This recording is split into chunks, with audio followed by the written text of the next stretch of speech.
taua mai I runga, Te taua mai I raro, te taua mai I toa, te taua mai I waho. Kia tau a te mauri tū, te maura I te katoa, au e tāhaki e.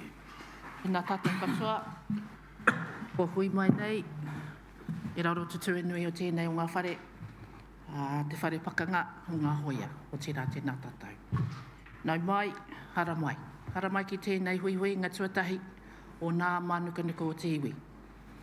Tēnā te mihi ki te kahika nei, Richard, tēnā koe.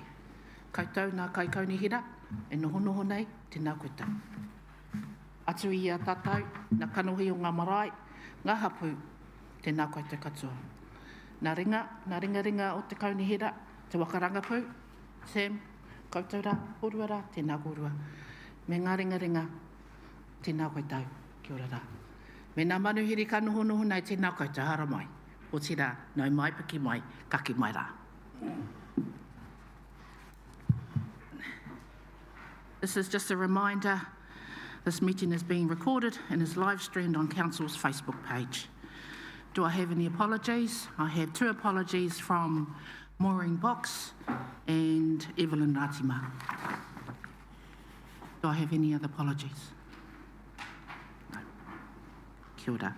Are there any conflict of interest to declare? There is no public forum.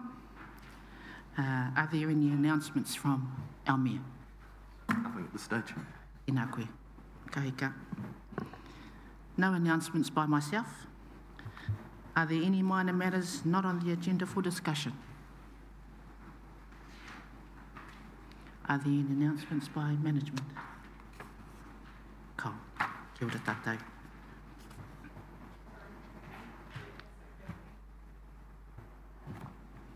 Jess. Do we have an announcement?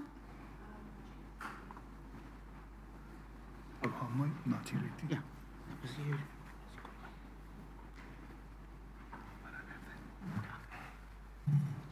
Tēnā koutou katoa, ko Jess Sutabaran Takuingoa. I'm the Communications and Engagement Team Leader at Napier City Council. I wanted to bring a management update to you about the opening of Amokura Hawke's Bay Museum. In the last term, I brought to you the new name for the museum here and also the name for the storage and research building attached to the museum, which has been built in Hastings. So I just wanted to let you know that the names for the buildings have gone through all of the processes, including the legal and intellectual property process, and have now been registered to Hastings District Council and Napier City Council, and that the pōwhiri to open the new building is on May the 1st. And I'm sure that this has been communicated to all of you through the correct channels. Tēnā koe, Jess. Are there any questions for Jess? Ngā mihi nui. Tēnā koe, Jess. Wonderful news to hear, Jess. Agenda item number 2, appointment of Deputy Chair. Sorry, I'm skipping ahead, sorry. Post-election. Open agenda. Post-election analysis, presented by Jane McLaughlin, NAED, and Dr. Virgil Troy from SIR Research. Tēnā koe tau.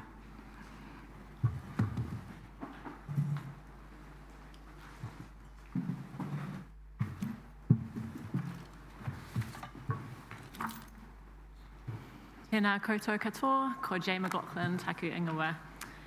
I was one of the people at council working on the election, and this morning we wanted to bring forward the voter turnout results from the 2025 local election and reflect on what those results mean for our community, particularly for Māori participation and representation. A key focus of council's election planning was to increase both overall voter turnout and representative participation. So at the heart of this, it's about ensuring our local democracy better reflects the people it serves. To understand how well we achieved that, we commissioned an independent research. So this was the first time we have done this before. what the research tells us is mixed. On one hand, voter turnout in Napier is still not fully representative of our population, especially for Māori and for younger people. This means that some voices continue to have less influence in shaping election outcomes. At the same time, there are positive signs. So in the most recent election, we did see an improvement in Māori voter participation. While that's encouraging, we acknowledge that there is still more work to do to achieve truly representative participation across the city. So we've invited the research team to be here today to speak to their findings in more detail. But before they begin, I'll briefly speak to the Māori ward poll results and then provide an overview of Council's election planning and the approach we've taken. So we advised in late 2024 to the committee, Council was required to stay neutral on the Māori ward poll and could not promote a position either way.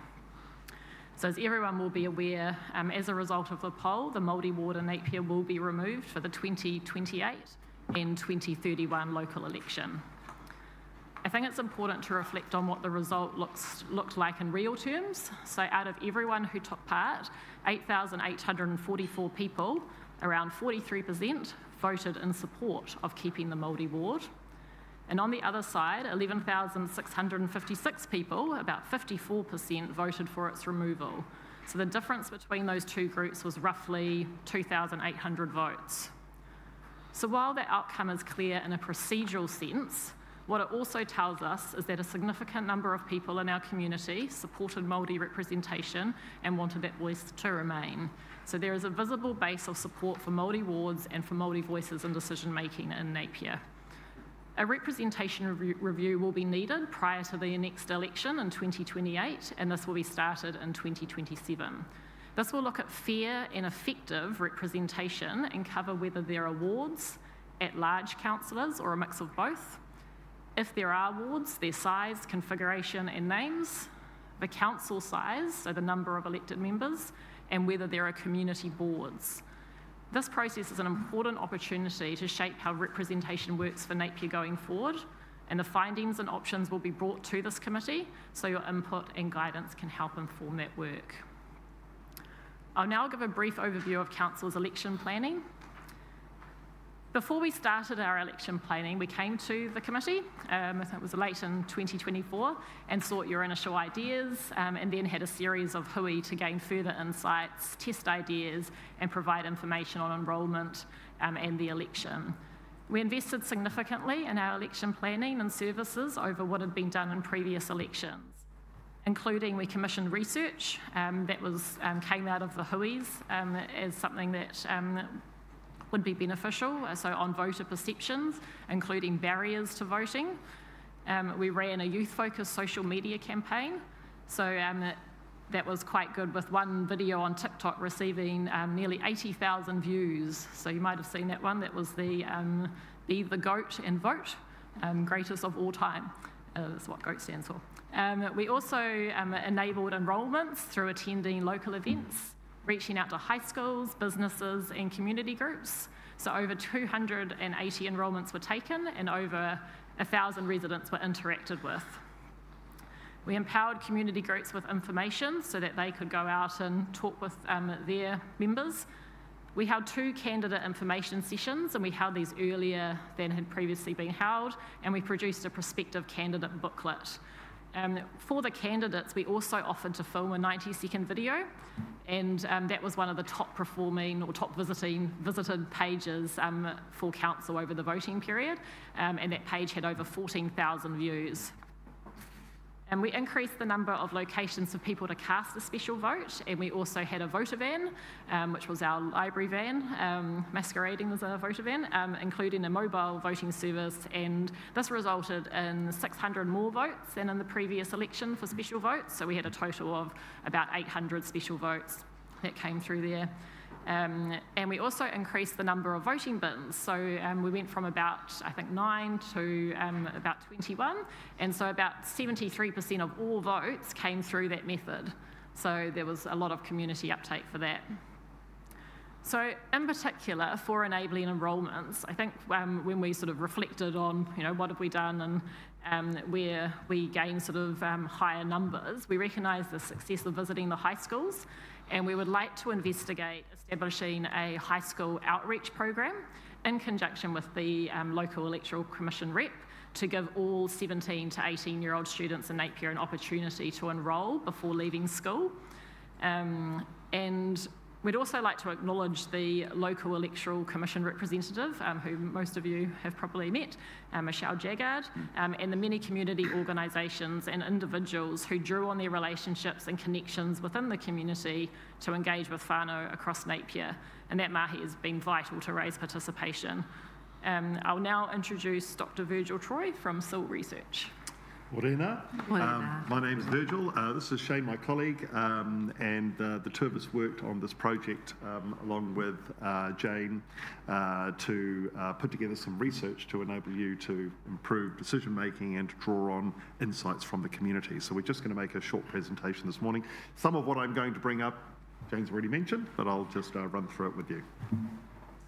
So first of all, as Jane mentioned, Napier City Council contracted SIL Research to assist in delivering a research program for the council's election planning, voter engagement strategies and measurement of effectiveness in terms of impacts of voter turnout.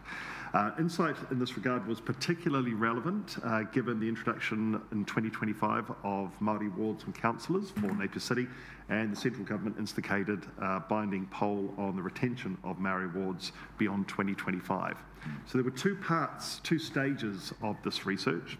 The first one was a community-wide survey, which I have here, which was to gather insights into community perceptions of voting and assessed local voting intentions, past participation and perceived barriers to voting, with a particular focus on Māori electors and young voters. Findings from the research directly contributed to many of the initiatives that Jane just mentioned, and the planning of enrolment and voter participation activities, including communication campaigns, partnership with local Māori representatives, encouraging enrolments, that's local initiatives, engagement with mana whenua, community groups, businesses and high schools, increased distribution of orange voting bins, expanding visibility and availability of special voting sites across the city. This activity was in addition to other non-council community-based initiatives that were not the direct focus of this research, but would have contributed to measured changes in voter turnout. The second stage was an analysis of the Napier City database of 2022 and 2025 electors representing enrolment records from the Electoral Commission matched to Napier City Council final roll and voting records. So comparisons of the 2022 and 2025 voting status were used to calculate changes in voter turnout, and analysis limited to information available from the Electoral Commission, but included electoral roll memberships, general and Māori, age and Māori descent. So it's a little bit of background there. Key messages, so if we're going to summarise everything that was done, the key messages are that voter turnout in Napier improved in 2025, but it is not yet representative. Māori and younger voters saw even greater gains, but remain significantly underrepresented in local results. Those are your two key takeaways. So let's just have a look at the snapshot of enrolment. So Napier City overall, there's around 53,000 adults, and we have averaged a lot of this, so rather than going into points of a percentage. So 53% of adults aged 18 years and over eligible for enrolment, 88% are enrolled. That's around 6,450, 12% that are not enrolled. Napier youth aged 18 to 24, there are around 4,800 eligible for enrolment, but only 53% actually are enrolled. So that's around 2,300, 47% that are not enrolled. So as Jane mentioned there, there's a lot of work that can be done there, and some of those initiatives that you've already highlighted, we believe will go a long way to improving that. Napier Māori, there are 9,500 of Māori descent enrolled in 2025, 5,000 on the Māori roll and 4,500 on the general roll. And we've just split it roughly 50-50, as you can see from the infographic. It's about half on the Māori roll and about half on the general roll. The turnout in 2025. Overall turnout increased, but it was still low.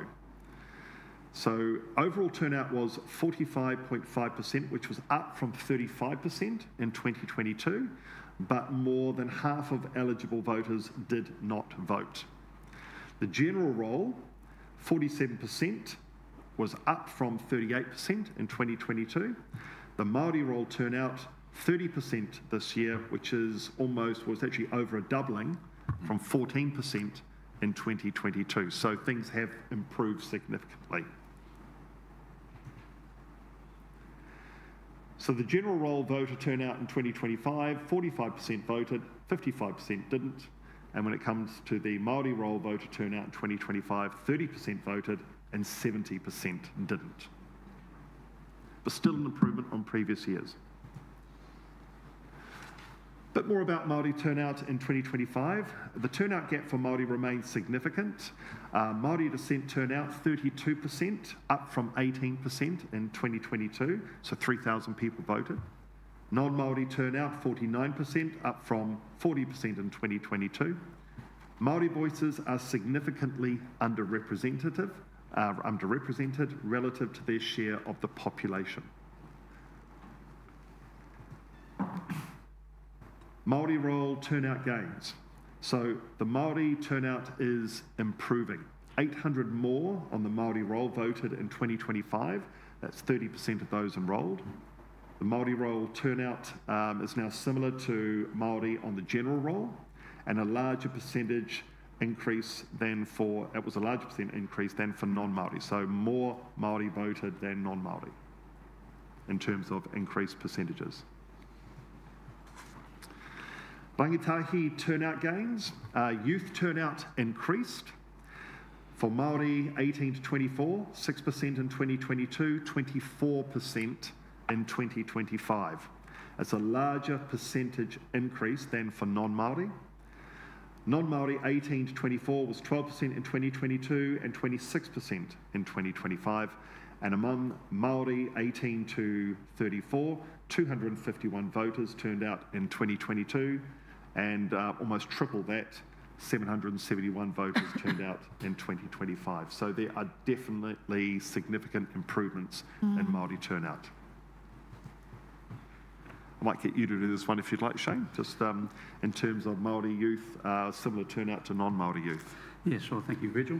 As Virgil has already highlighted, there was a significant increase for Māori youth in particular in 2025, up from around 6% to 24% in 2025.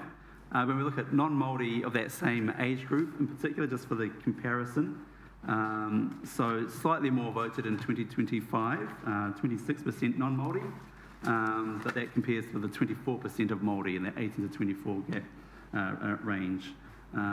So again, there was a greater increase for Māori youth than for non-Māori youth, and that now puts the Māori youth on about the same turnout level as the non-Māori youth. I might get you to do this one as well, because there's a lot of numbers there. This is just a breakdown by turnout by suburb. Sure. So we've covered off those main results in terms of ethnicity. So this is just a little bit of extra detail for you there. And there is a lot of detail on this particular graphic. So we did analyse the turnout percentage rate across each of the suburbs, bearing in mind that the Napier average was around 45%. Most of the suburbs in Napier were above that.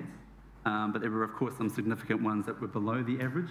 In particular, in Maraenui, 25% average turnout from those identified as living in Maraenui, which was the lowest of all the suburbs there. That was still an increase from 2022, but obviously, in terms of representation, still lower in Maraenui. Also, to some extent, also in Onikawa, Mariwa, and Tamatea, and Piramai. So those are sort of the key suburbs where we're seeing less representation compared to the Napier average.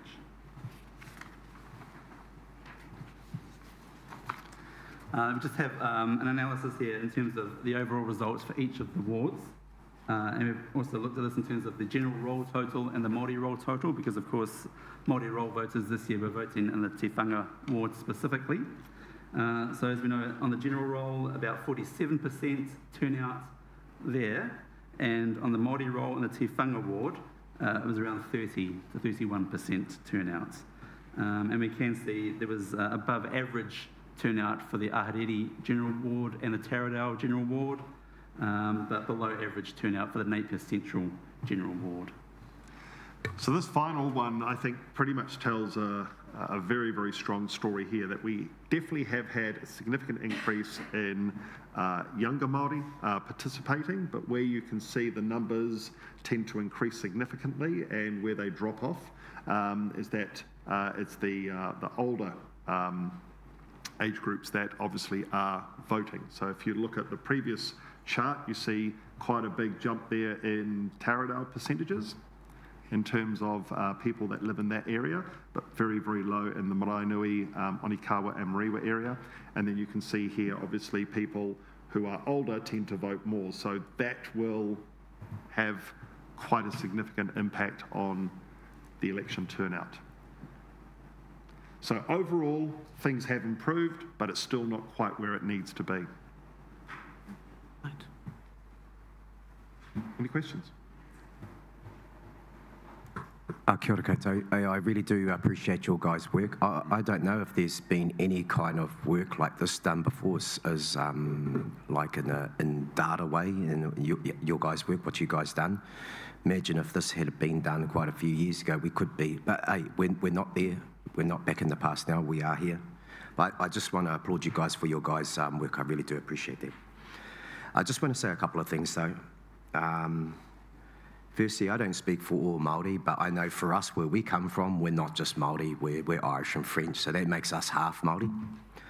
I think probably just saying Māori, and us Māori say it too, that's just easier probably to say Māori. So I just want to put it, I'm not putting it out to you, just to everybody. The other thing is, you know, with us, I suppose when you're being suppressed for such a long time, you don't want to take part in something that, you know, has suppressed you. But we're not going anywhere. The other thing too is like, there was only 4 people here in Napier that I knew of that actually never got their mail, and voting in mail, and 8 over in Hastings. So I'm just thinking, and I don't have the data or the proof, but how big is that number? I don't know. So if you're not getting your voting papers, that's very hard to vote. You know, and I can't say whether that's been done on purpose or not. I can't. The other thing too, sorry, is, and it's only just my opinion, and it's not taking away the good work that you guys have done. Maybe by the time we may get this right, the water may be back in Napier by then, so I don't know, but at least you guys are trying. And I think I'll just leave it at that. But thank you, koutou. Kia ora. Kia ora koutou. I do take Kirk's point in terms of there were voters that didn't receive their packages. Has there been work done on that to find out who, how many?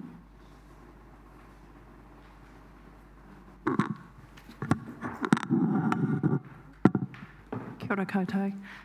Through the chair, there hasn't been work specifically done on that. We were aware that this could be an issue going into the election because obviously people move, or if they haven't had contact with the Commission for a long time, their record can get archived. I know the Commission was trying to do a lot of work in that area. One of the things that the Hui a Iwi was really helpful for in our planning was to put out advertising which showed what the envelope should look like that should come into their letterbox, so that when people received it, they didn't think, oh, that's just junk mail, and put it straight in their rubbish or recycling. They knew what to expect. But also the Commission and ourselves put out messaging to say, if you haven't received it by a certain time, get in touch with Council so that we can issue a special vote.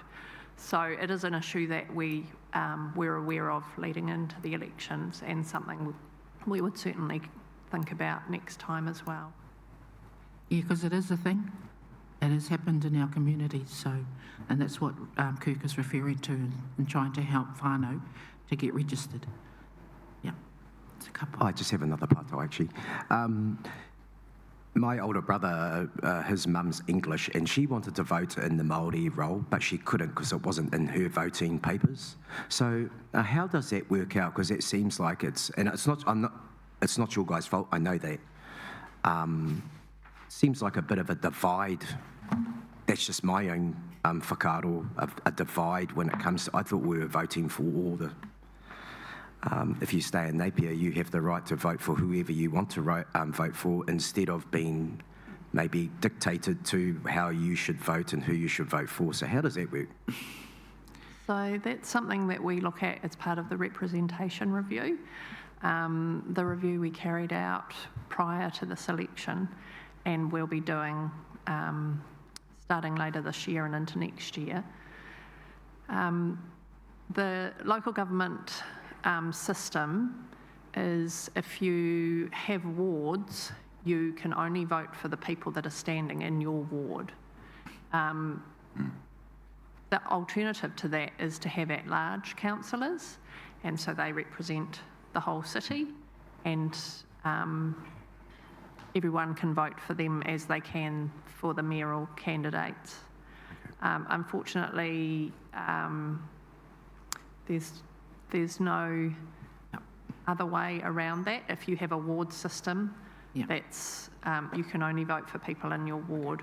So in terms of people that were eligible to go on the Māori electoral roll, they can choose whether they are enrolled in the general wards, or, on the general roll to vote in the general wards, or choose the Māori roll to vote for the people standing in the Māori ward. Unfortunately, if you're not of Māori descent, you don't have that same choice. No, thank you. Yeah. But I see that it was a bit different when it came to whether you vote for Māori wards to stay in or not. So that was opened, it seemed like. That's right. Everybody in the city could vote on the poll. Thank you. Thank you. Are there any more questions? Right. Shayla? Sorry, I don't know if you could hear me. I'd like to acknowledge the work that Council has done to lift voter participation overall, but I'd also like to acknowledge non-council agencies and Māori-led initiatives like the Tai Whenua, Mana Ahuriri, and the 4 Wards campaign. I understand that this research was specific to Council's role, but would Council agree those efforts played a key role in increased Māori turnout? And how can that broader effort be captured and acknowledged? Through the Chair, thank you for the question. As we've said in our presentation, and Virgil in his, undoubtedly any organisation talking about the elections is going to raise awareness and hopefully participation. So it's all really great stuff to hear happening out in our communities. Council, unfortunately, is required by law to be politically neutral. So we have to be quite neutral in the way we approach things. We wouldn't be able to commission research into community organisations who specifically try to increase participation, especially not individual groups. That would be for them or, you know, their communities perhaps to look at doing that work. Yeah, sorry, that's just the rules we're bound by. Yeah, I was just saying, I guess if you were able to widen your scope, you would get a more accurate picture of what's happening across our region. Another question that I have is, with the removal of the Māori wards, it's critical to continue to increase Māori voter participation. would council consider developing a targeted action specifically focused on Māori participation with dedicated resourcing to support it?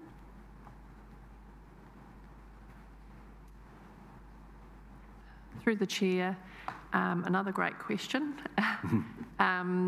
We, in our planning for the 2025 election, we specifically looked at groups that were not well represented in our community, and although we have to, we need to target our campaigning, our promotion of participation to the whole community. We were mindful that there were some communities that perhaps needed us to be a bit more visually present. So that's why we had the youth campaigns online. That's why we engaged with this committee to talk about how we could raise participation for our Māori population. So definitely going into 2028, we will be looking at what we did this time, what's worked, how we can improve those campaigns, and consult with the committee again around that stuff. Yeah.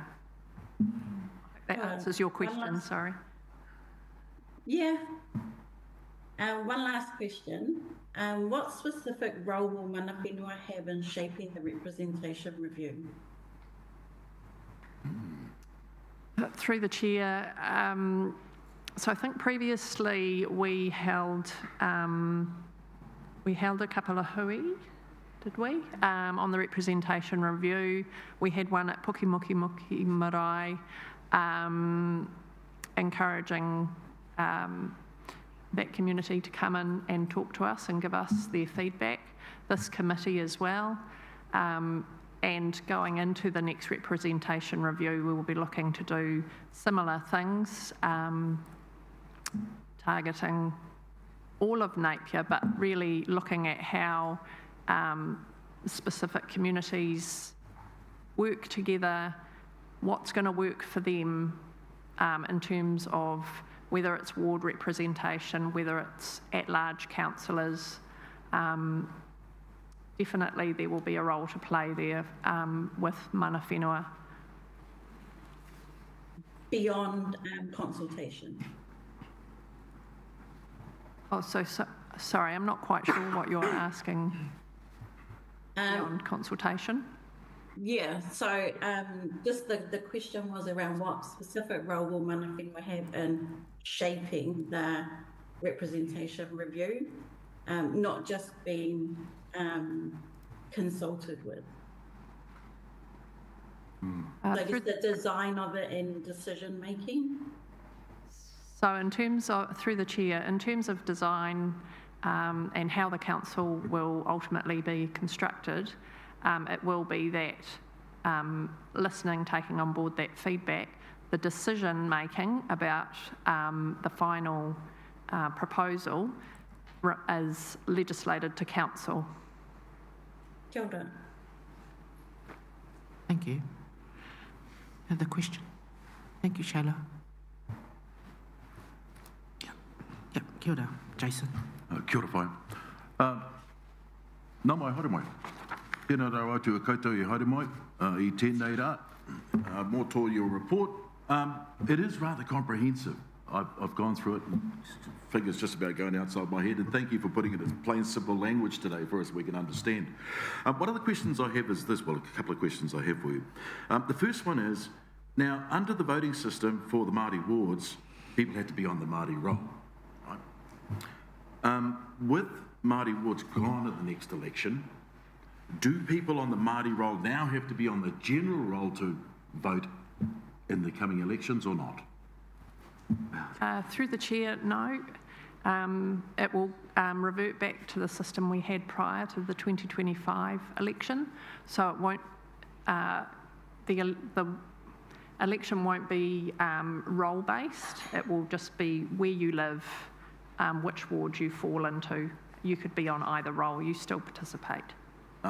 Kia ora.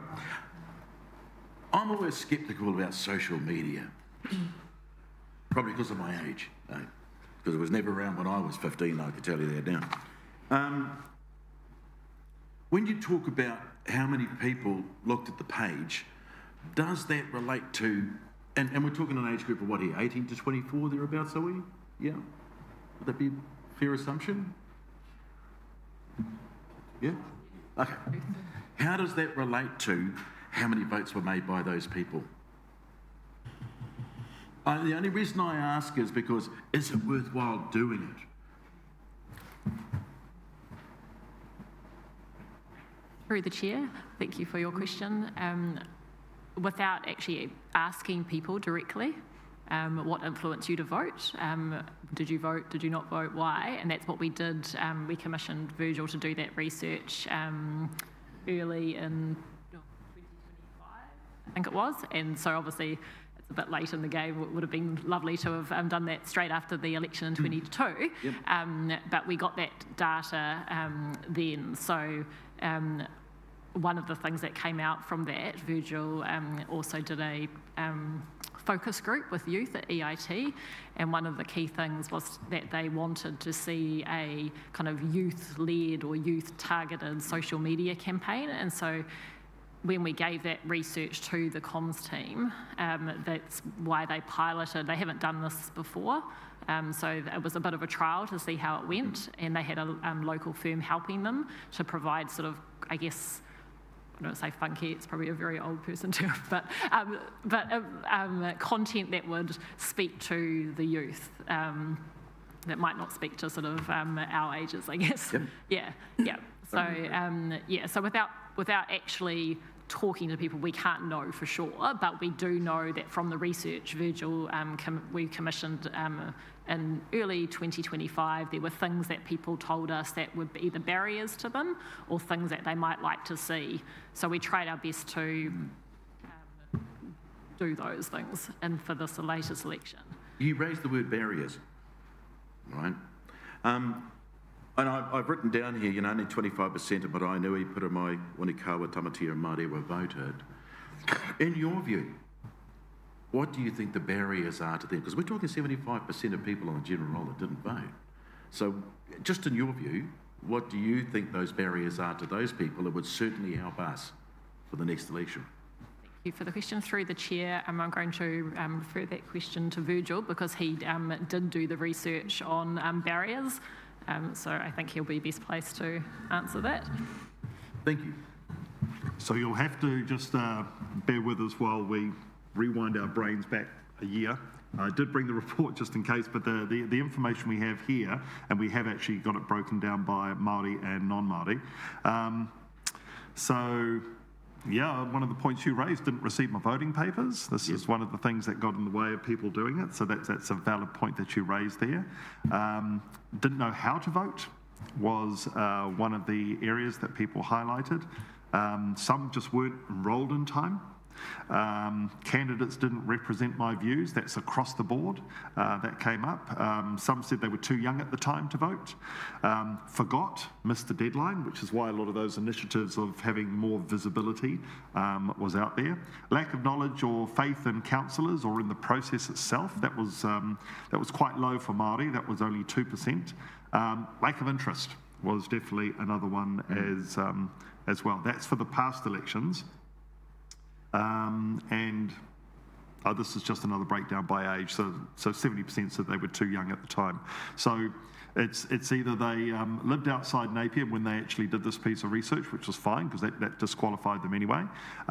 Didn't receive voting papers, didn't know how to vote, wasn't enrolled in time, or the candidates didn't represent their views. Those were the barriers, the things that got in the way. No, thank you for that. No, most appreciated. Thank you, Madam Chair. Kia ora, Sally. Kia ora, through you, through the chair. I think it was good for you guys to share with us about the forward planning that's going on and really recognising the confines of neutrality that you have to work within as well. So I just want to acknowledge that. But it's good that the data is already informing the future plans. I guess my question is more about the environment that we're in, especially the legislative environment. So you can take a chill pill, Virgil, probably. It's much late. So we've got the simplification of local government is supposed to come through mid-27 at the same time as you guys are intending to roll out a representation review. Mid-29, which is only a couple of years after that, we potentially have new governance arrangements across the region. So how will that impact the planning and the framework that you put in place for the representation review?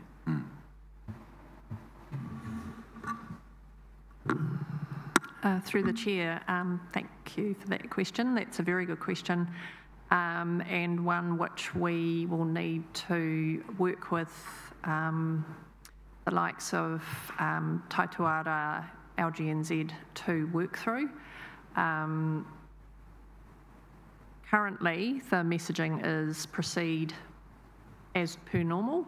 So even for the regional councils, that are required to do a representation review this time, they will start that process because you have to, right? There's deadlines you have to meet along the way, and I'm sure the likes of Taituara, who are our local government managers organisation,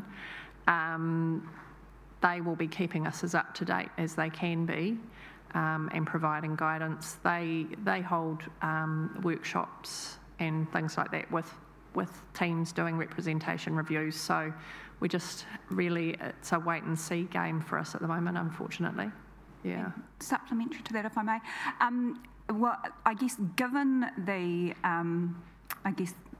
level of uncertainty, have you considered working across councils? I know that we're stretched, or councils are generally stretched resourcing-wise. Has that come up in your thinking so far? And I'm thinking specifically, with bodies like this, I know that our partner councils have their own version of Ngā Mānukanuka and potentially their own internal resource similar to Te Waka Rangapu. So has that consideration been made? Through the chair, we're always open to working with our neighbouring councils, and we certainly did through the election process. There was a lot of sharing of resource, especially with things like attending events and that sort of thing. So in terms of the representation review, and I can't remember off the top of my head if Hastings are doing one this time. I think they might be. I can't remember. If there was a really good event happening in Hastings that had great numbers of people going through it, then yes, we could certainly team up and look at getting our messaging out together for the process, what's happening, and how the community can engage with the councils on that representation review process. In terms of budgets and actually the hours in the office, that's something we would need to have a look at and see whether that's practical, just because we're dealing with, obviously for me and my team, the Napier community, and what we might be doing might be a bit more specific in some areas than the Hastings team. Regional Council, certainly we'll look at how we can work together, but again, their system, if it carries forward, is quite different to ours. So, yeah, we will, where we can make efficiencies, we certainly would be keen to do that. Yeah. Thank you. I just want to touch Kayla's point again and going back to the representation review in terms of design. Is that something for Ngā Mānukanuka could be part of? Through the chair, yes, indeed. Yeah, certainly. That's something. So through the last process, we came up with a few different options for how the system could look in Napier. And we'd be doing that again and looking to workshop that with yourselves, with the councillors, and get that important feedback from you about how you think it might work for your communities. Yeah. Thank you. Awesome. Kia ora, Shai. Sorry, just not a question, but just probably a comment for the tepu here. And thank you for this piece of work that was commissioned by council, because it's an awesome resource for us here to take back to our marae, to take back to our communities who all fall below the average line that's stated in the report. So we all have a responsibility and accountability back to our marae and our whānau. Use it, spread it wide. Kia ora. Kia ora, Shai. Thank you for that. And thank you koutou, e noho nei, me te whakaro ki tēnei kaupapa tēnā koutou. Thank you.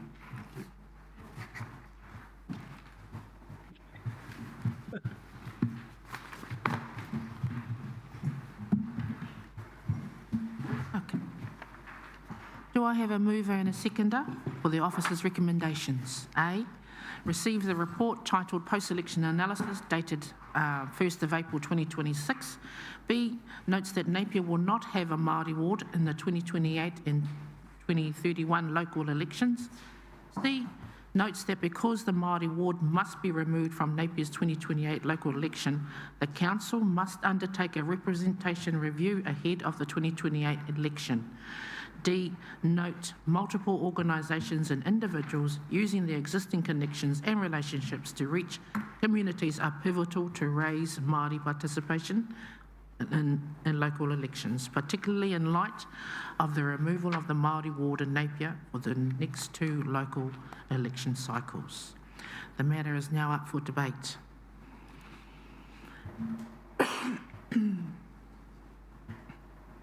I'll begin with the mover. Is there a mover?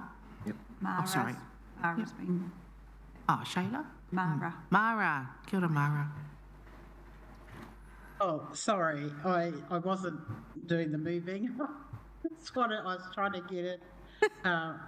Make it call me. I just wanted to support the whakaaro around the role that we as members can play to bring information out to our constituents, whether it's our marae people or our registered beneficiaries in our treaty settlement entities.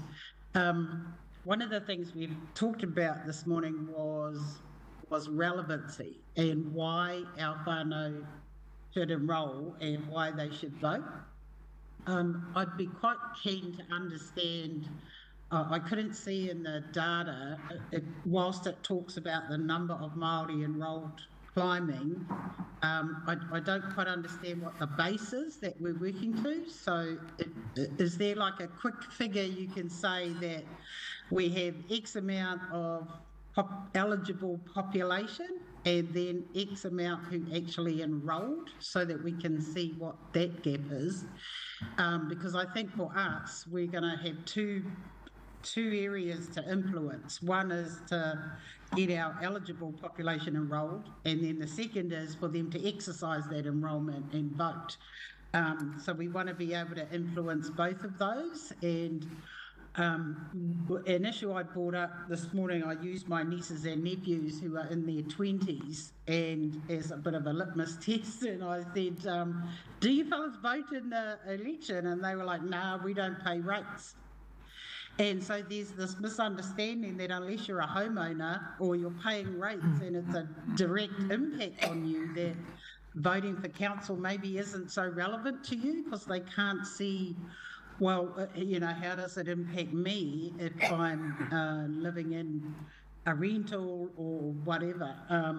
And I think it impacts us more because we're such a lower proportion of people in home ownership. So almost half compared to non-Māori home ownership. So we're kind of hit in two ways. One is we have less who do own homes and therefore pay rates, and so are directly impacted. And secondly, if you're not a homeowner, what's in it for you by voting? Like, what are you what are you getting out of it as a citizen? And so I think that education for our population, if we're going to lift the younger population and the Māori population, we need to kind of say, this is what's in it for you being part of this process, even though you may not own a home. So yeah, that's an observation, but my core question is, what's the total eligible Māori population able to vote compared to the 9,500 that are actually enrolled?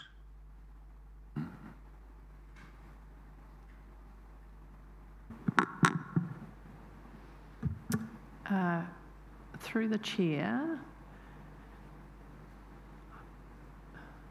I don't have that figure in front of me. Do you, Jane? We'll have to come back to you on that, sorry. I don't have that figure in front of me at this second, but it is something that we can potentially is on the Electoral Commission website. They have quite good stats on eligible population and who is actually enrolled. So I'll have to go and look that up for you. Sorry, I'll come back to you. I did try and find it, and I found a figure of about 16 or 17,000, and so, but I can't tell if that's total or just over 18s. So I think if we can get a picture of what that figure is, because if it is 16,000 are able to enrol, but only 9,500 are enrolled, then we've got a lot of work to do. So that figure would be super helpful. Thank you, Madam Chair. Sorry about that. All good, Mara. Thank you. Do I have a mover and a seconder, please? Jason, seconder. Kirk. The matter is up for debate if you wish. Mover, do you like anything to say? Just one thing, Madam Chair. The representation review that will be undertaken before the next election in 2028, can I ask, is this in the annual plan? Is it something that, or is it something that you've said needs to happen? First question. Second question, where's the budget coming on for, please? Thank you for the question. Through the chair, yes, we do budget for representation reviews, so that budget will be voted on and passed through in the next annual plan deliberations. Thank you. Thank you, Madam Chair. Thank you. Tēnā koe ina. There being no more speakers, I will now put to the motion. All those in favour, please say aye. Aye. Against? None. Carried. Thank you. Goodbye. Agenda item number 2, appointment of Deputy Chair for Ngā Mānukanuka o Te Iwi Committee. Tēnā koe ina. Thank you. Through the chair. This is a procedural matter as outlined in the committee's terms of reference. A deputy chair needs to be nominated and approved from our elected members of the committee. I'm happy to take questions if there are any. Any questions? Do I have a mover with the officer's recommendation? Sorry, Madam Chair. Yep. Do I got to pick? If the committee would like to have a discussion about who they'd like that deputy chair to be. Oh no, we're fine. Okay. The appointment of the deputy chair will be Mayor Richard for the Ngā Mānukanuka o Te Iwi. Do I have a mover? Thank you, Sally and Darren. I've received the report titled Appointment of Deputy Chair for Ngā Mānukanuka. Sorry? You might. Do you have a partai? I don't have voting rights, but I'm very supportive. Do I have a mover? Duly noted. Kirk, and a seconder? As long as Richard's accepted it, you know, because he gets to say yes or no. Yeah, I agree with that. I accept that. Does he? Does the mayor accept it? Yes. It's you. Do you have anything you would like to say? Yeah. No, thank you, Richard. It's a bit of an experience for all of us riding together. Been reading the book Ahuriri, so when Napier was started back building 1851, the first mayor was a Guy Brown. So I think to see to have us here, not only because we're the first people here, but when we can work together, I suppose, but only if through your consent, you know, and anyone's consent, because that's how it should be. There's never been any consent here, and it's good that we have. So I just want to thank you for that, Richard. Goodbye. And our seconder, Darren, do you have anything you'd like to say? Just pleased that you took on the position. There be no more speakers. I will now put the motion. All those in favour, please say aye. Aye. Against? Carried. Tēnā koutou. Thank you, Anna. Thank you, Mayor Richard, for accepting.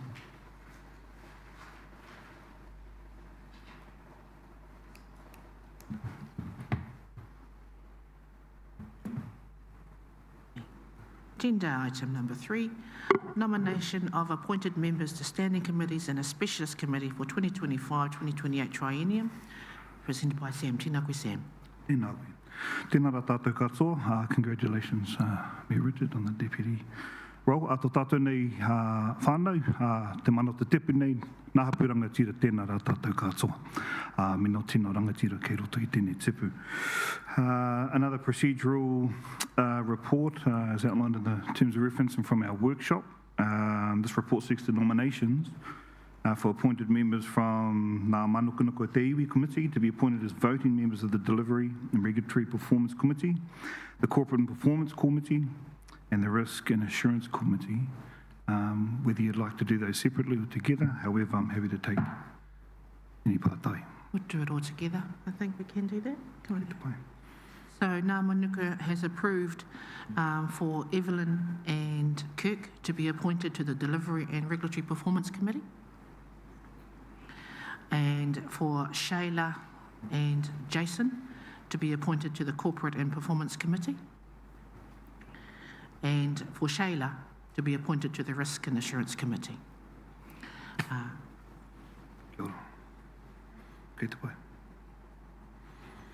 So it also notes that the appointments will apply from the meeting cycle commencing on 9th of April 2026. It also notes that the appointees should attend the council workshops relating to the committee on which they have been appointed to have the opportunity to set early direction with elected members. The matter is now up for debate. Do I have a mover? I'll move, Madam Chair. Hello, Jason. And a seconder?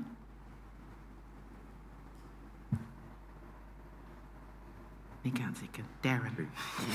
Thank you, Darren. Would you like something to say as a mover? Nope.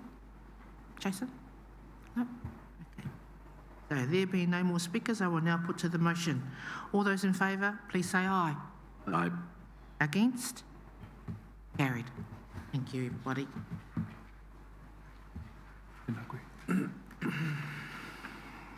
So, item agenda number 4, welcome. Age-friendly cities and communities research, presented by Rachel Kawana. And I know that Margot is unwell, so thank you. Tēnā koe, Rachel.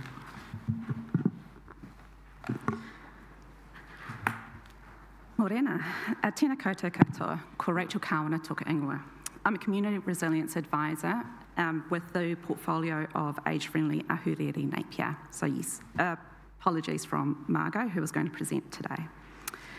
I'll take the paper as read and I'll highlight a few key points before I open up for any partai. This research is a really great opportunity for Napier.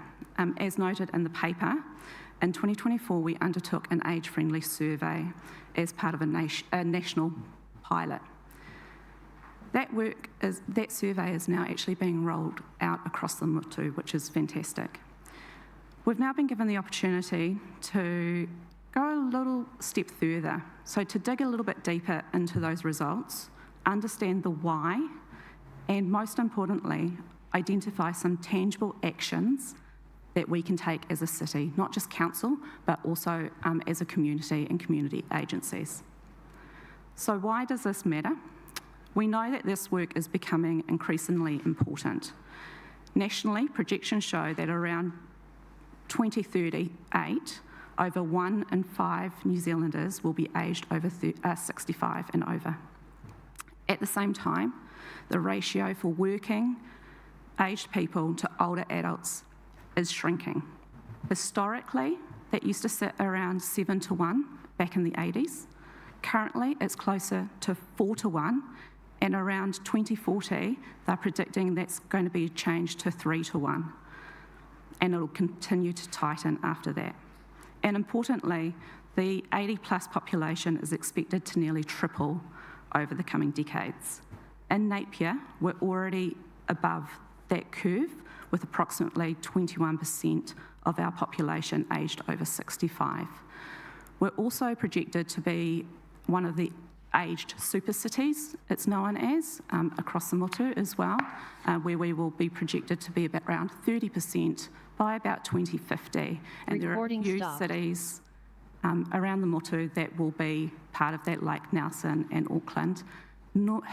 When you look at stats, quite often we're missed off those stats because we're counted as a region, but as a city, we are heading in that direction. So this is really important that we look at future planning and what we do as a city and have that real good overview on the impacts this will place on our infrastructure, our city layout, and our services that are provided within Napier and our community. What the research will do is allows us to move beyond the data to better understand the lived experiences from our kaumātua and older residents.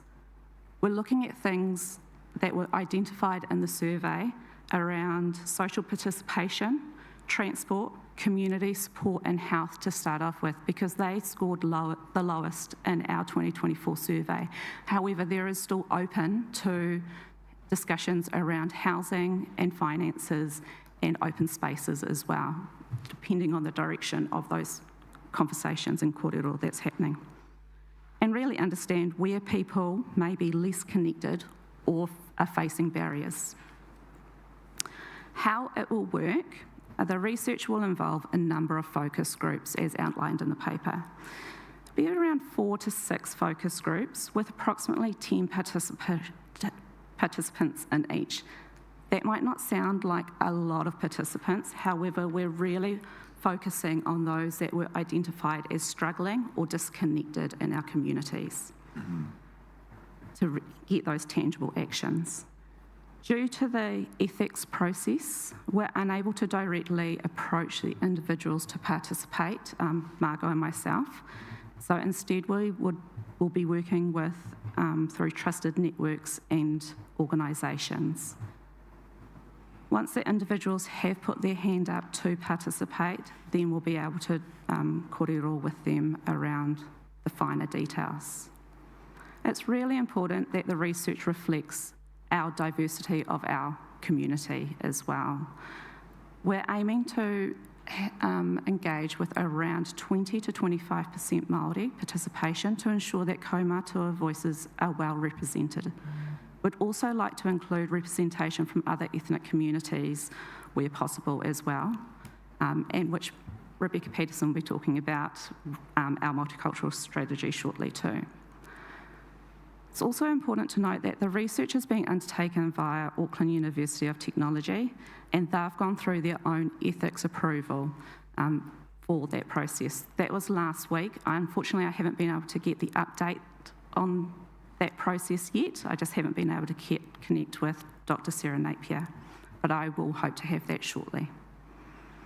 So today, alongside presenting this paper, we're seeking your support. We would really appreciate your endorsement to help promote this research through your networks, to encourage people to please participate so that we can get that representative voice around our community as well, and that the support will be key to ensuring that we have a strong representative group of participants. Ngā mihi. Any pātai? Any questions? Mara? Tēnā koe, Mara. Thank you, Bev. I think a key issue, you've highlighted it around, population changes and the number of over 65 we're going to have. Just with my experience working in health, obviously ageing and the pressure on health services is always a key focus. But the main issue, I think, for the Māori population, and there's plenty of research to evidence it, is that Māori take on symptoms of ageing. Well, not all Māori, but many Māori take on the symptoms of ageing much earlier. So it's no good just trying to talk to the 65s and over. They're getting disability and chronic illness and age-related disease much earlier than many non-Māori. So I think in terms of the research cohort that they're talking to, you've almost got to go back 10 or 15 years and start to talk to the 50, 55-year-old in that category, because often just due to, less access to healthcare, for a number of reasons, in younger years, they're aging with conditions that are either undiagnosed or, complex. So I just think in terms of the targeting for the participants, to just try and go for 65 and over people will totally miss a massive amount of the community. So I would highly encourage for the Māori population, and as somebody who's over 55, I hate to own up to it, but I think we need to really make sure AUT is getting a cohort of younger Māori who are obviously possessing age-related symptoms much earlier in their life than non-Māori, and there's lots of evidence to support that. The second thing I would say is for the rōpū, my assumption is that AUT will use Māori interviewers to talk to the kaumātua, because they're likely to be more open with Māori interviewers about what's going on. Otherwise, they're just going to go, oh yeah, oh no, oh, yeah, and really not reveal what's truly what they need.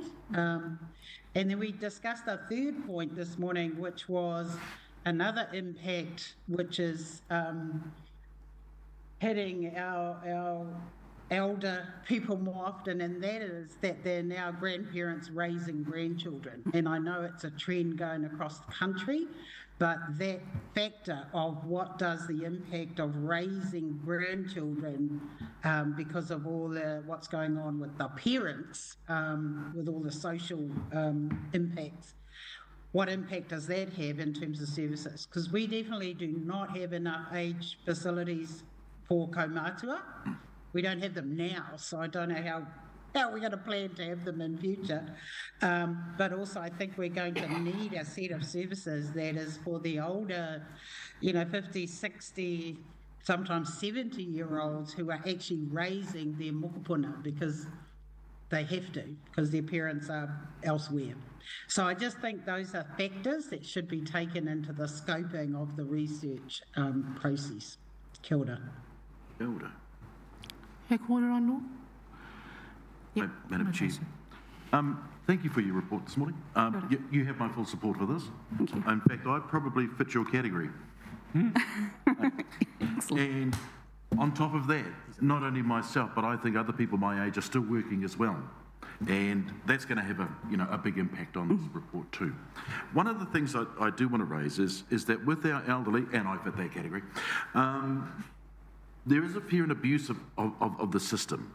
government departments, whether it be work and income, where I work, Kaingoora, council and others. Are those questions asked of them? And the only reason I ask that is because you've got here in particular, the survey highlighted that residents reported levels of difficulty and disengagement across several areas of daily life.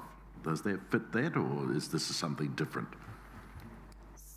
Through the chair, sorry, can you just repeat the starting of that question again? I missed one little key point of that, I think. So a lot of our elderly people have a fear, Yes, right, of engagement. and abuse of the system.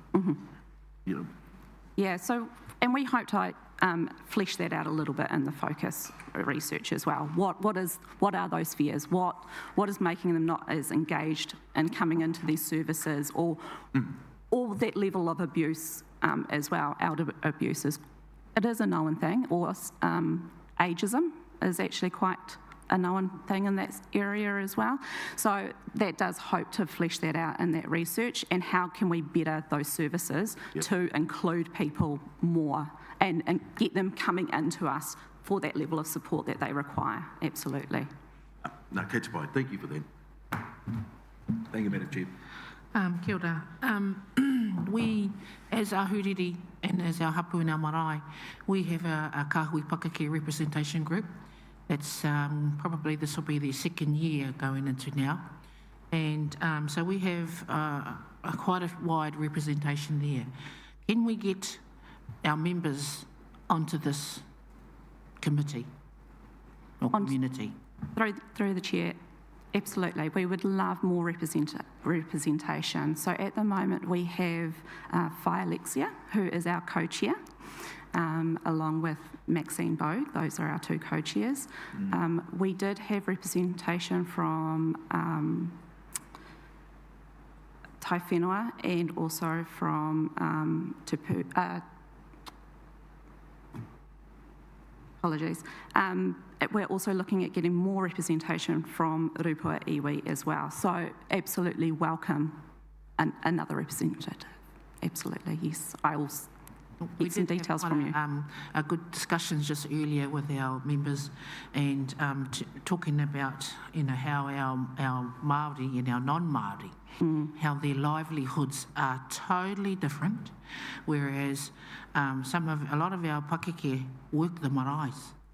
They're on the maraes all the time, and they've been doing that since their 30s, some of them in their 20s, and they're still there. You know, so, and you wouldn't find a non-Māori doing that. And so their livelihoods, they live and breathe marae. This is the difference. These are most differences that from our non-Māori and our Māori people. So we talked quite significantly about some of these things this morning. So, but thank you for your presentation. And any more questions? No question. Not a question, just a comment again. As a mokopuna raised by her great-grandmother, I think it's amazing that this research is going to be provided and accessible for all the whānau here at the tipu. And I just hope the researchers have lots of biscuits for their long cup of tea sessions to come. Absolutely. Good answer. Yes, Shai is very much an example of being raised by her great-grandmother.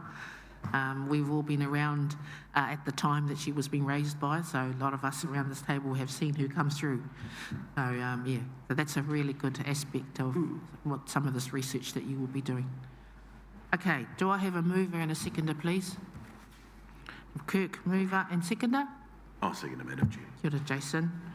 So, A, receive the report titled Age-Friendly Cities and Communities Research Data, dated 1st April 2026, and B, endorse promoting research participation via existing community networks such as Te Rōpua Iwi and Kāhui Kaumātua or Ahuriri groups.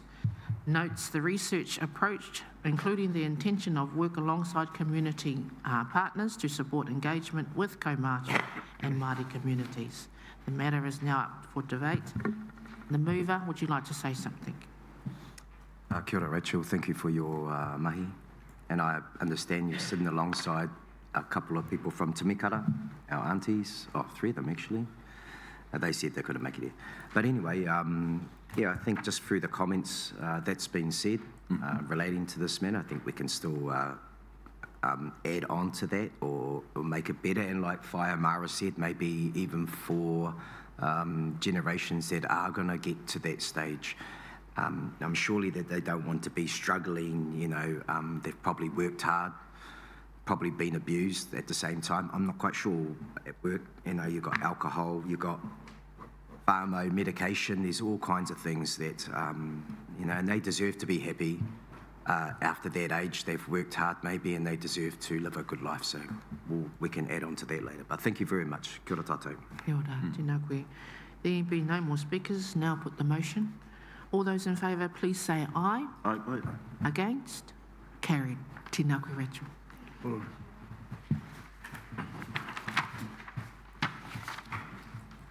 Okay, agenda item number 5, Whiria Ahuriri, Napier's Multicultural Strategy, presented by Rebecca Peterson. Tēnā koe, Rebecca. Kia ora koutou. Let's wait for the slides.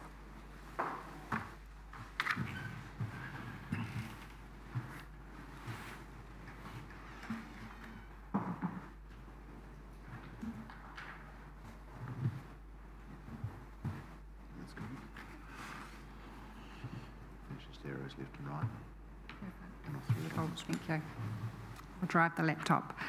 Kia ora koutou, ko Beck Peterson, tōku ingoa, he Senior Policy Analyst mō te kaunihera o Ahuriri. I'm Beck Peterson, I'm Senior Policy Analyst in the Strategy and Policy team. And our Community Resilience Manager, Margot, is the co-author of this paper, but unable to present with me today. So thank you for the opportunity to present the following paper. Before we start, I'd like to acknowledge the key people and organisations involved in developing Whiria Ahuriri, Napier's first multicultural strategy. Our advisory group members who participated in the development of the strategy, a large number of our advisory group members, you'll be aware, volunteered their time to attend workshops and support meaningful engagement with our cultural communities. Te Waka Rangapu, who supported partnerships with mana whenua, embedding tikanga and mātauranga Māori into this kaupapa. Councillor Mawson, who represented elected members, including his involvement in the steering group during strategy development. And finally, acknowledgement to Tanya Jane, independent community development practitioner, who is also unable to be here. Tanya walked alongside us during our journey. The purpose of the paper is to present Whiria Ahuriri, Napier's Multicultural Strategy, adopted by Council on 3rd of March 2026, and to acknowledge the contribution of mana whenua to its development. The paper has 3 attachments: the background document, which talks to our journey, summary of feedback from community engagement, and the final strategy. Before we begin, a reminder of what a community strategy is. A community strategy focuses on community-wide priorities. That means it goes wider than what council can influence and control. For it to be successful, it relies on other organisations, agencies, for it to be effective and to bring it to life. Te Tiriti provides a framework for cultural communities to experience a sense of belonging, at the same time honouring tangata whenua as the Indigenous people of Aotearoa. Today you'll hear how the strategy acknowledges Te Tiriti as a foundation agreement for tangata whenua and tau iwi to live together. Starting with the title, Whiria Ahuriri. In this context, it conveys the coming together of different cultures, weaving together the social fabric of Ahuriri. The name of the strategy was an outcome of work done with our advisory groups as we explored the meaning of different words associated with multiculturalism. One of the key distinctions or goals of the strategy is the emphasis on fostering partnerships and collaboration with mana whenua, and to grow cultural communities' understanding of Te Tiriti, Mātauranga Māori and Te Ao Māori, along with its focus on building social cohesion as opposed to simply celebrating multiculturalism. To provide some context, we have updated census data reflected in the infographic slide. Our Napier community is becoming increasingly culturally diverse. The 2023 census shows nearly 1 in 5 people in Napier identify with another ethnicity other than New Zealand, European and Māori. 1 in 10 identify as Asian, Pacific, Middle Eastern, Latin American, African or another ethnicity. And although Napier City ethnic diversity remains below the national average, census data reveals a steady growth across all ethnic groups. We also note on this slide data from our annual social monitor regarding community perceptions and attitudes towards diversity. 69% of people in Napier feel accepted by their community in 2024.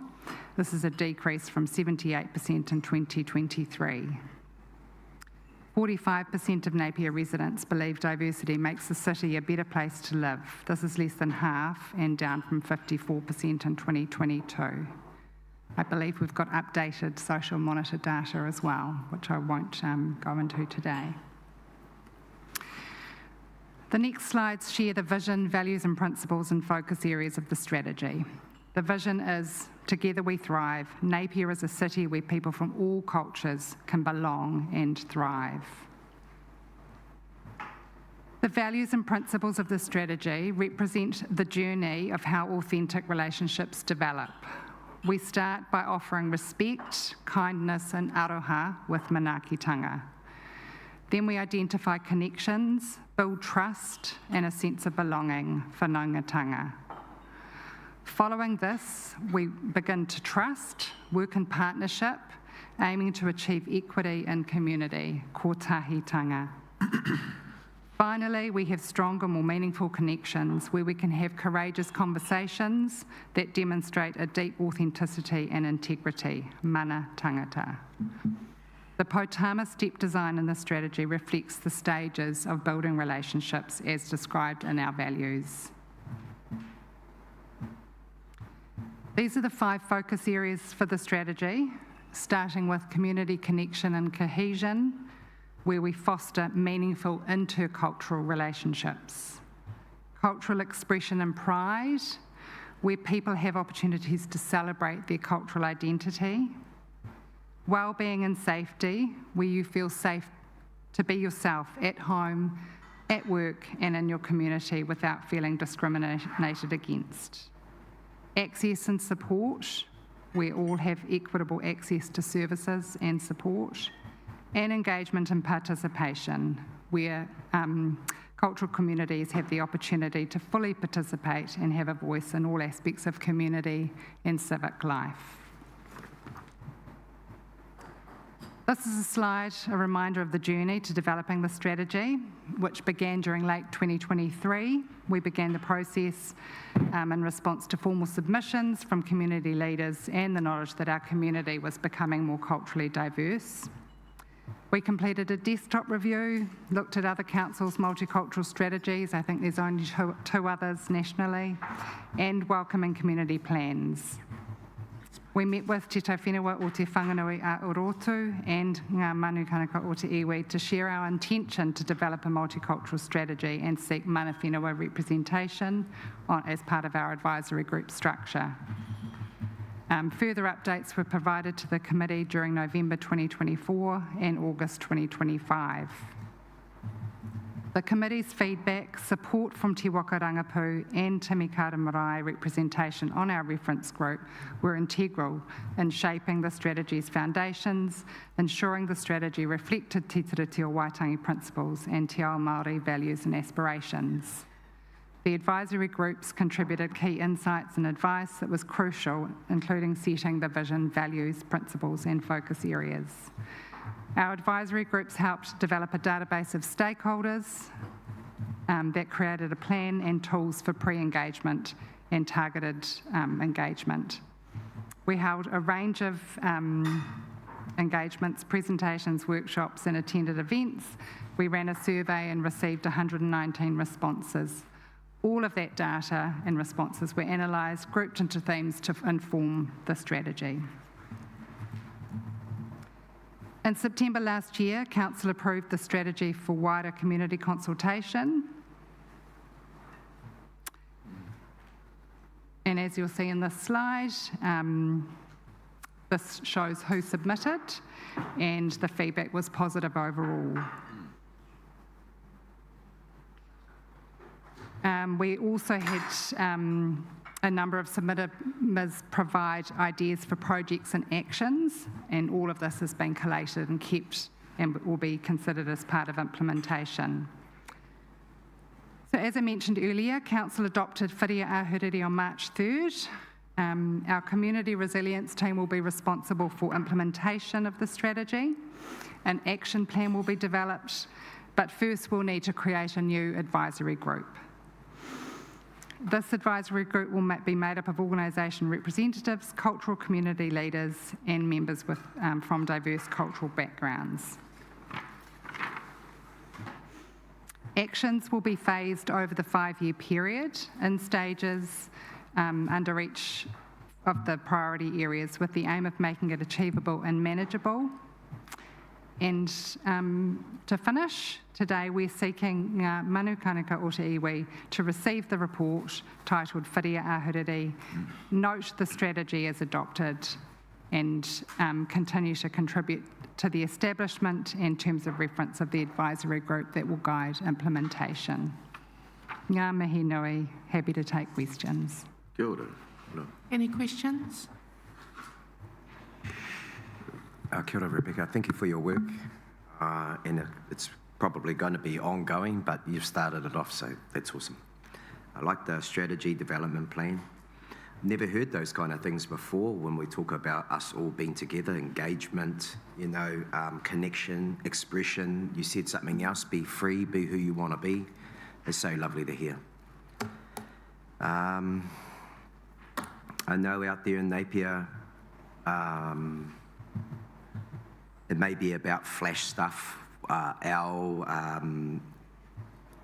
ego, maybe our own race superiorness. So to see this come along, I think it's a good thing. At least it's been started, and I just want to thank you guys for your guys' mahi. Kia ora, Rebecca. I just want to take a time to talk about citizenship ceremony and where this will sit in your strategy, because you're talking about the treaty.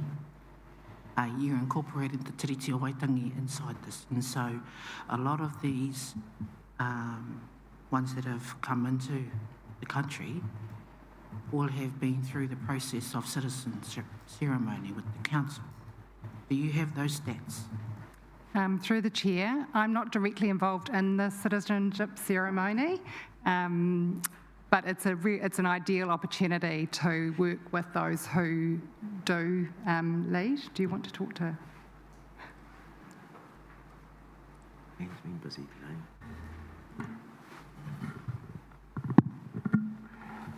Kia ora. Through the chair, my team manages the citizenship ceremonies. I'd have to go away and have a look at what those figures are for you. I don't have them to hand. Certainly the number of people coming through the ceremonies has increased significantly in Napier over the last few years. Yeah, it's an action we can take away and bring that information back to you. Yeah, I think the citizenship ceremony is great to have for these ones coming through, these multicultural whānau coming through. And I think we should be connecting that process to the strategy. Then we can start to look at who's come through in terms of them coming into the country and coming through the citizenship. Yeah. Thank you, Sally. Thank you. Through the chair, just quickly, I was wondering if you could explain to us or describe to us how this strategy complements rather than competes with council's obligations to tangata whenua. How does it support them?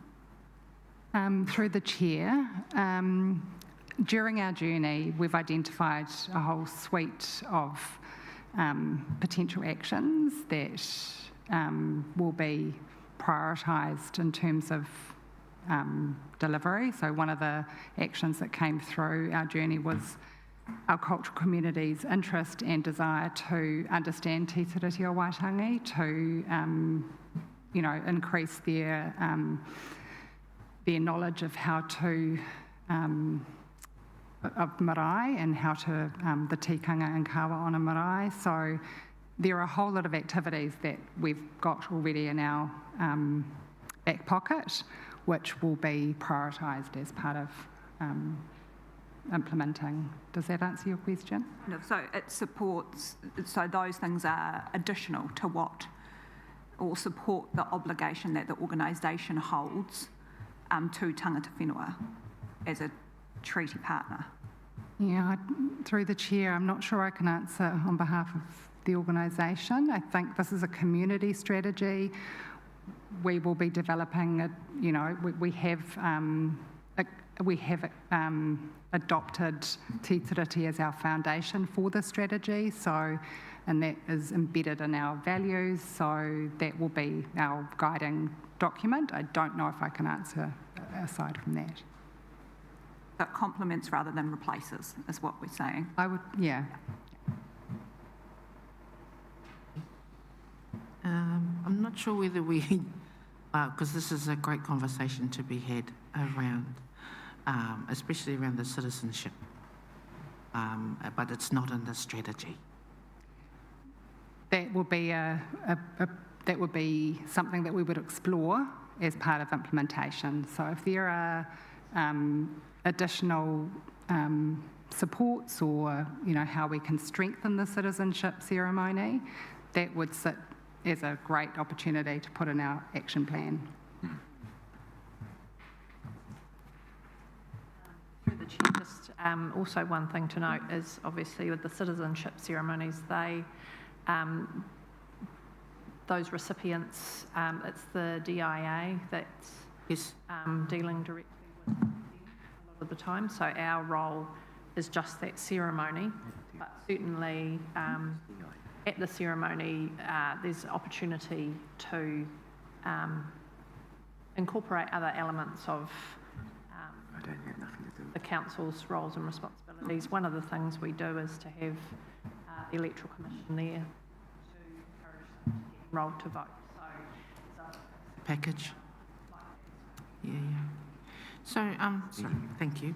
Rebecca, when you do have your strategy huis and meetings and you do outside events, have you questioned some of those members to say whether they've been through a ceremony or not? Not as part of strategy development.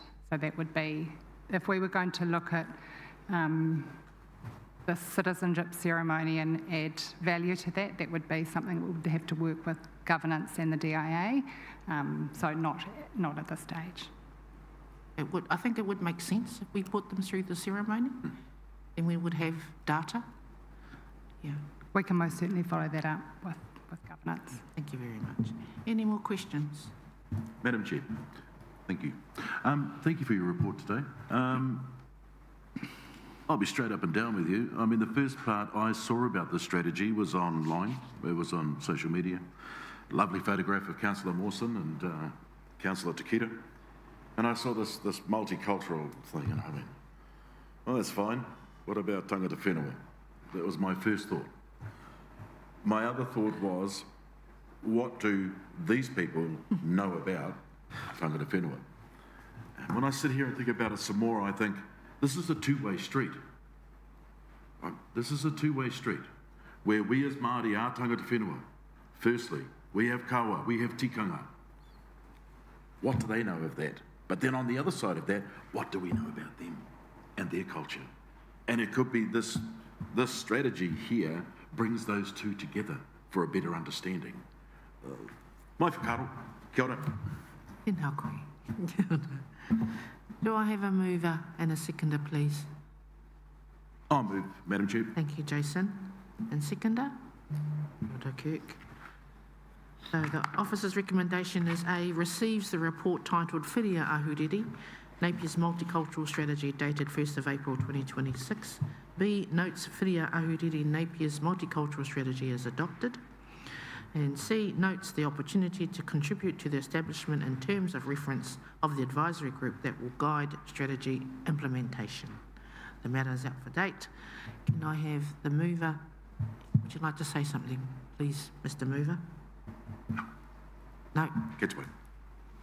No? Thank you again, Rebecca. There being no more speakers, I will now put the motion. All those in favour, please say aye. Aye. Against? Carried. Tēnā koe, Rebecca. Kia ora, thank you.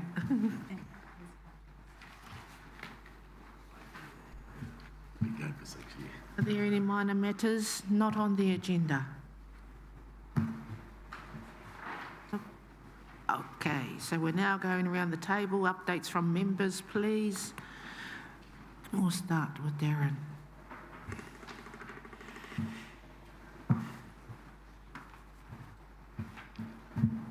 What are we doing? Want me to go? Oh, kia ora, kia ora. Wauhiki has, Wauhiki Marae had a good KYARD conference last week. National hui for KYARD at the Marae. That went and run pretty well.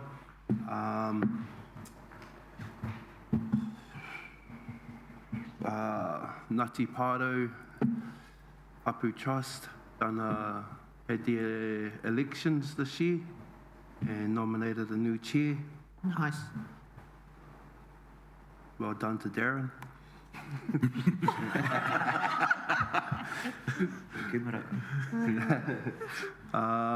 And we're just moving forward. We've got our O Tatara Pa concept plan happening on Thursday night. No mai hara mai whānau. Yeah. Thank you. Ngā mahi. Ka pai. Tēnā koe. Kirk? Kia ora tātou, e mihi ana ki tēnā o tātou I whakapiripiri mai mō tēnei hui. Just from Timikara, yeah, ladies are still rowing the boat. We still want to get our youth involved. No growling, no putting down. We just need our marae up. I know there's a lot of regulations you've got to go through and all that kind of stuff, but whatever it takes, we'll listen just to get that up. But other than that, we're nice and quiet out our way, not in the town. Get away from town. Kia ora tātou. Nā koe. Jason? Kia ora tātou. Has this been sprung on me? Oh. So the marae continues to operate. It is busy. Being a community marae, it's used just about every day by different organisations, and it's mainly schools that come in for that marae experience in Wānanga. We've had a couple of conferences there as well. One of the things that has highlighted for us is, do you know how, oh yeah, you do, how big those grounds are to try and maintain, hey, like, man, it takes me about 3.5 hours just to go around on that ride-on and just mow the lawns, never mind the weed whacking. So we've been fortunate to have the Moko boys step up and help us to keep the grounds nice and tidy. They were there last Tuesday. That's on this side. On this side, and I'm sure every marae is experiencing this too, and I've mentioned this a number of times before, Madam Chair, where we're very short of kai kōrero. Most of our, you know, if I take you back when the retirement age was 60, and, you know, my uncles retired at 60. They didn't plan for it, but, you know, today, of course, when you turn 65, you can still carry on working. Back when my uncles were 60, they had to leave work. And so a lot of them got involved with the marae. And they were available during the day, you know, to go and do this, to do mai kōrero when the manuhiri arrived, etc. Today, most of us are working. You know, I think of myself, I think of Tiwana, Aranui still working at the hospital, all those kaumātua that we know. And they're not available during the day. And of course, the strain has come down upon one of our kai kōrero at Puki Muki Muki, and that is Hemi Wycliffe. He's not well either. You know, he's in and out of hospital all the time. And he's not only doing whai kōrero at Puki Muki Muki, I understand everybody else is pinching him as well around the motu. to do whai kōrero at their marae too. So it's something that we are looking at to try and strengthen the amount of kai kōrero that we have for each marae. I understand you're running te reo classes. Yep. Cole, oh, Cole. Just finished. We just finished. Oh, you just finished, sorry. Yeah, but gone back to EIT. They've gone back to EIT. Oh, they've gone back to the EIT, yeah. CJ. I understood that the marae was running. Yeah, we were running them. Yeah. That's the point. So that is something that we're looking at, Madam Chair, and I hope to hear from other marae as to how they're progressing with that, along with us, and hopefully we can, strengthen it a lot better than what it is now. Kia ora tātou. Yeah, it's a long journey, that one, of succession. But we're each marae building and building and building. If we got together and done a collective, we possibly could look at something like that. But yeah. Could I just say something to that, please? We know how you feel, because we light that up our way too, Auntie? But I think, and it's only a whakaaro, maybe it's in our youth coming up, they're the ones that are going to bring it back. Yeah. So just encouragement. They have potential. They all have potential. Let's just encourage them. Yep. Kia ora. Kia ora, Kū. Sheila, Pitane? Kia ora. Kia ora. Petane's priorities at the moment are the demolition of Petane Marae Tate Road, the Petane Urupa Flood Protection Project, the rebuild of the new Petane Marae Unihunga Road, and we have engaged with an architect. We've completed one design wānanga, and we've got a series of design wānanga coming up. And the building of our hapu capability and capacity, particularly cultural capability and capacity, with karanga, tianga kawa, e mātauranga mahi wānanga. Kia ora. Tēnā koe, Sheila. Mara?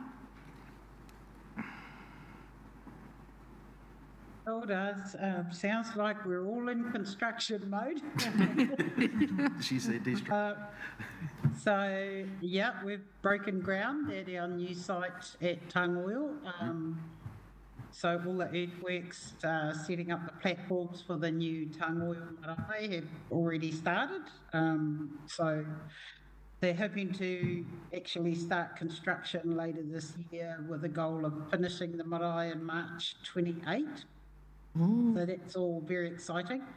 I think from a Maungaharuru Tangitu perspective, we're obviously, like many, challenged by the impact of fuel prices and what that does just to a lot of our asset management and, maintaining properties and all that sort of stuff when it now costs a lot more to run machinery and all the rest of it. So, but thankfully we've invested our settlement quite well and we think it will withstand what's happening at the moment.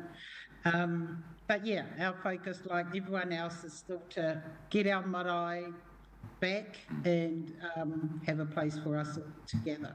So, kia ora. Tēnā koe, Mara. Kia ora. And just on behalf of Whararangi, Whararangi are going through a trustees change at the moment, slowly but surely. And we've been having a lot of schools come on to our marae. I mean, full, like 120, 160 of these tamate schools, St. Joseph's, Māori Girls. So we've been having quite an influx of schools coming onto our marae. And it's only, it's April, yeah. So we've had about 2 or 3 of them come on this year. So it's been quite busy. But yeah, ngā mihi kia tātou. Ka pai. I think we're coming down to committee closing. Tiango. No, kōrero tāka. Yeah, e kōrero.